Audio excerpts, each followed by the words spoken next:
যে শ্রদ্ধাঞ্জলি যে আপনারা করলেন বজবজের এই প্লাস্টার মোড়ে, তা কিসের উপরে কারা করলেন এটা? আপনারা জানেন যে কাশ্মীরের পেহেলগামে কীরকমভাবে টেররিস্টরা, যেখানে নিরীহ পর্যটকরা বেড়াতে গিয়েছিল, তাদেরকে এক এক করে ধর্ম জানতে চেয়ে, তারা কলমা পড়তে পারে কিনা জানতে চেয়ে, তাদের প্যান্টের চেন খুলে তাদের লিঙ্গ চেক করে, তাদের স্বামী, কারুর সন্তান, কারুর মানে যারা বেড়াতে গিয়েছিল তাদেরকে নির্বিচারে তাদের কুকুরের মতো গুলি করে ঝাঁঝরা করে দেওয়া হয়েছে। এই ঘটনার আমরা তীব্র প্রতিবাদ জানাই, তীব্র ধিক্কার জানাই। ভারতবাসী হিসাবে আজকে আমরা মর্মাহত। তাই তাদের আত্মার শান্তি কামনা করে আজকে আমরা বজবজ প্লাস্টার মোড়ে দাঁড়িয়ে আমরা 26টা প্রদীপ জ্বালিয়ে তাদের আত্মার শান্তি কামনা করলাম। কারা করলো এটা? আমরা জাতীয়তাবাদী সুরক্ষা সমিতি, গোটা ডায়মন্ড হারবার জেলা জুড়ে আমরা দীর্ঘদিন ধরে নানা রকম সামাজিক কার্যক্রম করে থাকি। সামাজিক কার্যক্রমে অনুষ্ঠানে আমরা অংশগ্রহণ করি, আমরাও করি।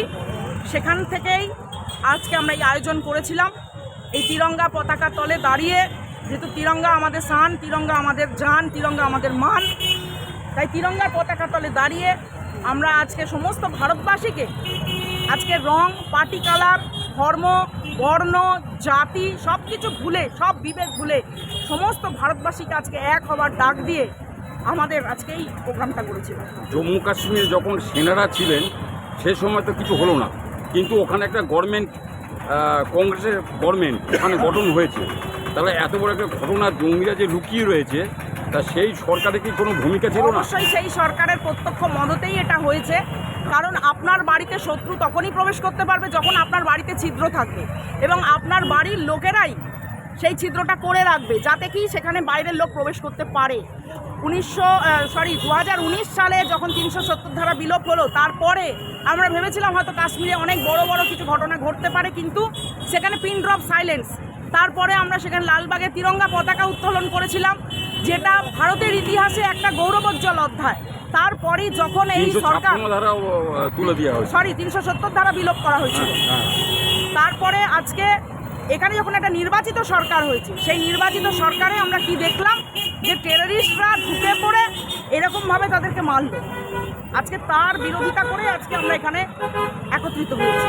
কিন্তু যাদের সন্ত্রাসবাদী বলছে, সন্ত্রাসবাদীরা আবার কোনো জাত ধর্ম দেখে মারে, এই প্রথম আমার চোখের সাংবাদিকদের চোখে পড়লো। না, এটা প্রথম নয়, এটা মুর্শিদাবাদেও হয়েছে। এই একই ঘটনা গোটা পশ্চিমবঙ্গের বিভিন্ন জায়গায় তাকে মারবে, শুধু হিন্দু বলে আজকে তাদেরকে মারা হলো।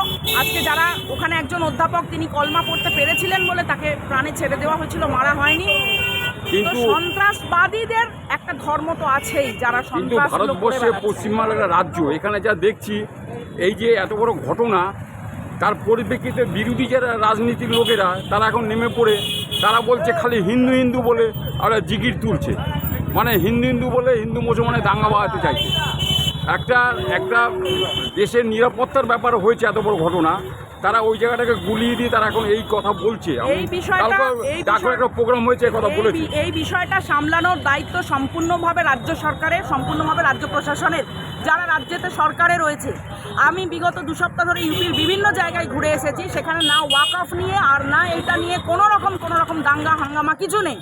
কারণ সেখানে যোগীর রাজ্যে দেখা যাচ্ছে যারা বিরোধিতা করছে, যারা সন্ত্রাস করছে, যারা ধর্ষক, যারা সমাজে ক্ষতি করার চেষ্টা করছে, তাদেরকে কিন্তু বুলডোজার দিয়ে বাড়িঘর গুড়িয়ে দেওয়া হচ্ছে, যেটা কাশ্মীরেও আমরা দেখেছি, যেটা আমরা আসামেও সম্প্রীতি আমরা দেখতে পাচ্ছি। কিন্তু পশ্চিমবঙ্গে এরকম কোনো কড়া পদক্ষেপ পশ্চিমবঙ্গের সরকার এখনও পর্যন্ত নিতে পারেনি। তার জন্য আজকে যদি পশ্চিমবঙ্গে যে কোনো জায়গায় যদি দাঙ্গা হয়, তাহলে সরকারই সেখানে প্রত্যক্ষভাবে তার দায় নিতে বাধ্য থাকে।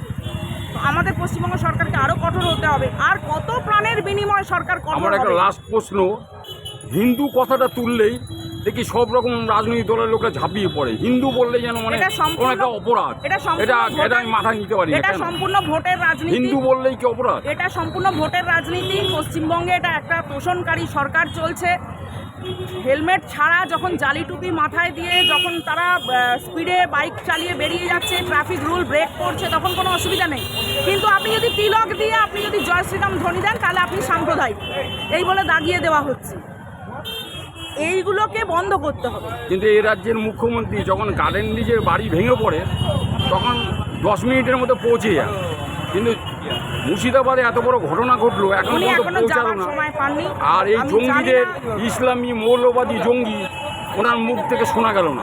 একবারও কারণটা শোনা কি? যায়নি, এটা আমি জানি না। এই সরকার তো সম্পূর্ণভাবে তোষণ করছে, এতে কার কি উপকার হচ্ছে আমি জানি না, কিন্তু ইসলামী মৌলবাদী সংগঠন বলতে পারবে না। দরিদ্রই থাকছে।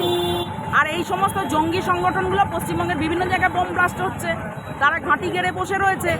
এগুলো দেখেও যদি আজকে যদি সরকার চোখ বন্ধ করে থাকে, আজকে যদি সরকার যদি তাদের শেল্টার দেয়, এর ফল তো সমস্ত পশ্চিমবঙ্গবাসীকে ভোগ করতে হবে। যখন টেররিস্টরা অ্যাটাক করবে তখন তো আর আপনাকে দেখবে না যে কে বিজেপি করে, কে সিপিএম করে, কে টিএমসি করে, কে সপা করে, কে বসপা করে। বম্বিং যখন হবে, যখন একটা রাইট লাগবে, একটা কিছু এই ধরনের অপ্রীতিকর ঘটনা ঘটবে, সেখানে তো সমস্ত নিরীহ মানুষ একসাথে মরবে। এই যে আজকে এত সুন্দর একটা প্রোগ্রাম আপনারা করলেন, আশেপাশে সব দাঁড়িয়ে দাঁড়িয়ে শুনছে, কেউ কাছে এসে দাঁড়িয়ে অঙ্গবদ্ধ হয়ে সবাই ঝাঁপিয়ে পড়বে, ওরকম চোখে পড়ে না। এখানে এটা ওয়েস্ট বেঙ্গলে কিরকম হয়? এটা ওয়েস্ট বেঙ্গলে এটা সম্ভব। এখানে চিহ্নিতকরণ করা হয় প্রথমে, যে কারা কারা ওই মিটিংয়ে গেছে, উপস্থিত ছিল। তারপর তাদেরকে নানা রকমভাবে থ্রেড, হুমকি দেওয়া হবে, এটা তো দেশের চমকানো ব্যাপার, ধমকানো হবে। এটা তো কোনো রাজনীতির দেশের ব্যাপার না। ব্যাপার হলেও এখানে বলা যাবে না সাপোর্টে। এটা খুব পরিষ্কার একটা কারণ এর পিছনে অবশ্যই রয়েছে। এবং তারপরে তাদেরকে বিভিন্ন সময় প্রশাসনের তরফ থেকে তাদেরকে কেস দেওয়া হবে, হুমকি দেওয়া হবে, থ্রেট দেওয়া হবে, ইত্যাদি বিষয়গুলো আছে। আপনার পরিচয়টা বলুন। আমি সবিতা চৌধুরী, আর জাতীয়তাবাদী সুরক্ষা সমিতির আমি একজন সাধারণ সভ্য।